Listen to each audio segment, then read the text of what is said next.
एक काम करो, अपने दोनों कानों में ऐसे उंगली दे लो कस के बहुत, ताकि तुम्हें कुछ सुनाई ना दे। एक बार करके देखो, करो। कर लिया? ठीक है।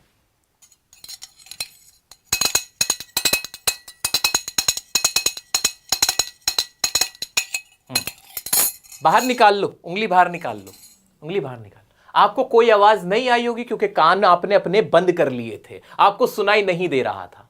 अगर मैं आपसे कहूं कि आप इसी हालत में से कान बंद किए ही आपको ऐसे ही ग्लास बजाना है, आपको उसका साउंड निकालना है, या फिर मैं आपसे कहूं कि आपको ऐसे ही कान बंद कर दिए जाएंगे आपके और आपको पियानो बजाना है, आपको गिटार बजाना है, आपको ड्रम बजाना है, क्या आप कर पाओगे? या मैं आपसे कहूं कि चलो इन्हें बजाओ मत, इन्हें सीखो, इन्हें सीखना है तुम्हें, कान बंद होंगे, सुनाई कुछ नहीं देगा, और आपको ये सारे जो म्यूजिकल इंस्ट्रूमेंट हैं, ये तबला वबला, ये सारी चीजें, ये आपको बजानी सीखनी है। क्या ये पॉसिबल है? नहीं, ये तो इम्पॉसिबल है यार। जब मुझे कुछ सुनाई ही नहीं देगा तो मैं सीखूंगा कैसे? लेकिन एक लड़की थी जो कि बहरी थी, जो कि डेफ थी, जिसे कानों से सुनाई नहीं देता था। 11 साल की उम्र में ही वो बहरी हो चुकी थी, उसको एक नर्व डैमेज हो गया था, उसको प्रॉब्लम हुई और मेडिकली वो डेफ हो गई। पर उसको शौक था क्या?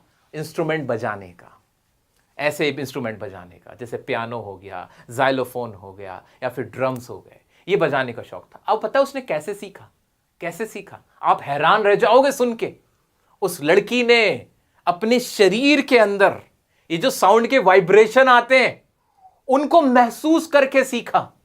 क्या आप यकीन कर सकते हो? सुनाई नहीं दे रहा है, कुछ सुनाई नहीं दे रहा है, जो साउंड चल रहा है धपड़ धपड़ धमड़ धमड़ घमड़ घमड़ बड़बड़ बड़बड़, वो कुछ सुनाई नहीं दे रहा। टन टन टन टन टन टन टन टन टन टन, ये कुछ सुनाई नहीं दे रहा है, कान में एक आवाज नहीं आ रही है, लेकिन उनकी जो वाइब्रेशन है वो उसने महसूस की अपने शरीर के अलग अलग हिस्सों में। कभी तो बालों में उसने कुछ महसूस किया, कुछ अपनी स्किन के अंदर महसूस किया, अपनी चीक बोन्स में महसूस करती थी वाइब्रेशन को, अपने अपर बॉडी पार्ट में कुछ महसूस करती थी, अपने लोअर बॉडी पार्ट में कुछ महसूस करती थी, और उन महसूस करने से, उन वाइब्रेशन से वो ये सब कुछ बजाना सीखी। ऐसा सीखी कि दुनिया में इससे बड़ा कोई म्यूजिशियन इंस्ट्रूमेंट प्ले करने वाला ही नहीं बना। ऐसे ऐसे रिकॉर्ड तोड़े उस लड़की ने कि आप सुन के हैरान रह जाओगे। क्या इंटरेस्टेड हो उसकी कहानी जानने में? ये लड़की कोई और नहीं, वो थी एवलिन ग्लेनी। ये रही आपकी एवलिन ग्लेनी। इनको सुनाई नहीं देता है, और वो क्या है? She is a multi percussionist. Percussionist वो इंसान जो ताल से ऐसे तपड़ तपड़ अपने हाथों की कला से म्यूजिकल इंस्ट्रूमेंट बजाता है। ड्रम देखा होगा आपने, जाइलोफोन आपने देखे होंगे, ये सारी चीजें क्या, पियानो हो गए, ये सारे क्या ताल से बजते हैं। ये सारी चीजें बजाने का रिकॉर्ड है इनका। शी इज अ डेफ है, सुनाई नहीं देता है। Gives free concert for hospitals and schools और हॉस्पिटल्स के लिए फ्री में कॉन्सर्ट करती थी। दिल की भी बहुत बड़ी थी, दिल की अमीर थी। She von soloist of the year award. इन्हें सोलोइस्ट यानी अकेले परफॉर्म करने का सबसे बड़ा अवार्ड इनको मिला था। इन्होंने लंदन के एक स्कूल में एडमिशन लिया और वहां इतने ज्यादा मार्क्स लाई, ऐसा रिकॉर्ड तोड़ा कि हिस्ट्री में वहां की इतने नंबर कोई नहीं लाया था, ऐसा रिकॉर्ड किसी ने नहीं बनाया था। ये वो हैं जिनको कह दिया गया था तुम्हें सुनाई नहीं देता है तो तुम सीख नहीं सकती, लेकिन सीखी तो ऐसा कि दुनिया में धूम मचा दी। तो अगर तुमसे कोई कहता है ना कि तुम्हारे बस की कुछ नहीं है, अरे तुम क्या कर लोगे, तुम्हारी तो अंग्रेजी खराब है, तुम्हारी तो शक्ल खराब है, तुम्हारी तो अकल खराब है, तो याद रख लेना एवलिन ग्लेनी को जो सुन नहीं सकती थी और उन्होंने पूरी दुनिया को सुनाया। फिर आओ इनकी कहानी जानते हैं। क्या गूज़बम्प्स आ गए इनके बारे में सुनते ही? क्या इनके बारे में सुनते ही आपके रोंगटे खड़े हो गए? हाँ, हो तो गए। मैं जब भी इनकी बात करता हूं मुझे गूज़बम्प्स आ जाते हैं। क्या शानदार व्यक्तित्व है, what a personality she is. आइए देखते हैं। Evelyn Glenny has mastery over 1000 musical instruments. 1 2 3 नहीं। एवलिन ग्लेनी के बारे में अब अलग से तो लिखना है नहीं, ये तो मैंने बताया दिया कौन है। शी वाज अ डेफ, और क्या एक परकशनिस्ट है। परकशनिस्ट मतलब जो इंस्ट्रूमेंट बजाते हैं हाथों से, उनको परकशनिस्ट बोलते हैं। ये तो हमें क्लियर ही हो गया।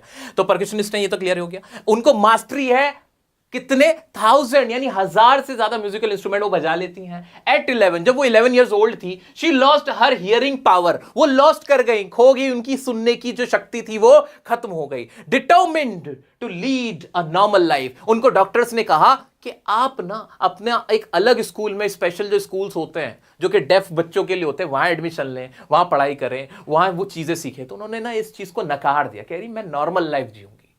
मैं अपनी इस कमजोरी को अपनी ताकत बनाऊंगी। और कैसे ताकत बनाऊंगी? मास्टर परक्यूशनिस्ट रॉन फॉब्स, इनकी लाइफ में इनका बहुत बड़ा रोल था।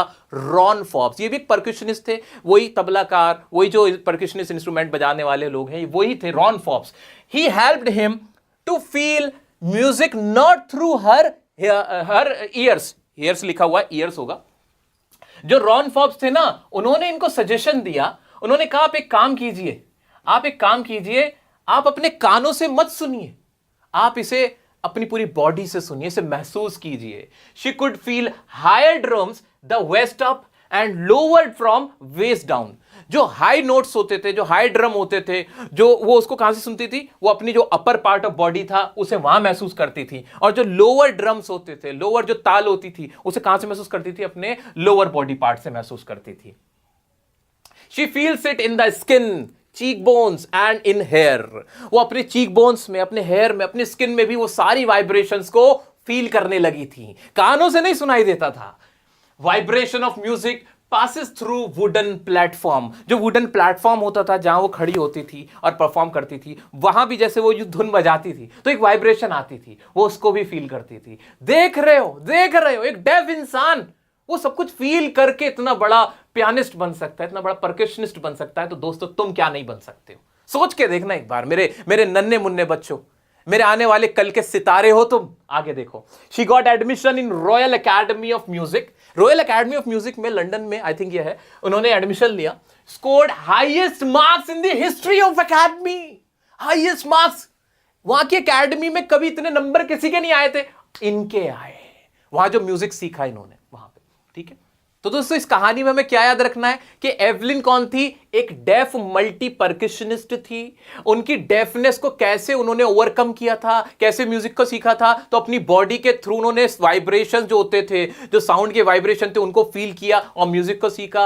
और क्या किया था उन्होंने? और क्या किया था? 1000 से ज्यादा इंस्ट्रूमेंट को प्ले कर सकती थी। उनकी अचीवमेंट्स क्या थी वो याद रखनी। इतना कर पाओगे? आओ आप कुछ एक्स्ट्रा इंफॉर्मेशन और क्वेश्चन देख लेते हैं। एक क्वेश्चन है इसका, how old was Evelyn when she went to the Royal Academy of music?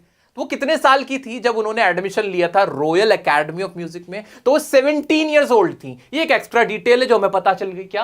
Eight the age of 17 Evelyn was accepted into the Royal Academy of Music. Initially वो क्या थी? हेजिटेंट थी, नर्वस थी, क्योंकि वो कभी इतने बड़े शहर में, ऐसे बड़े कॉलेज में, इंस्टीट्यूट में म्यूजिक सीखने नहीं गई थी। But ultimately her goal was to learn music. Ultimately उनका क्या गोल था? म्यूजिक को लर्न करना। तो वो बहुत एक्साइटेड थी। आगे बढ़ते हैं। When was her deafness first noticed? पहली बार उनकी डेफनेस कब नोटिस हुई थी? 11 साल की उम्र में तो कंफर्म हो गया था कि वो डेफ है, लेकिन पहली बार कब नोटिस हुई थी? When was it confirmed? और वो कंफर्म कब हुआ था? आओ चलो देख लेते हैं।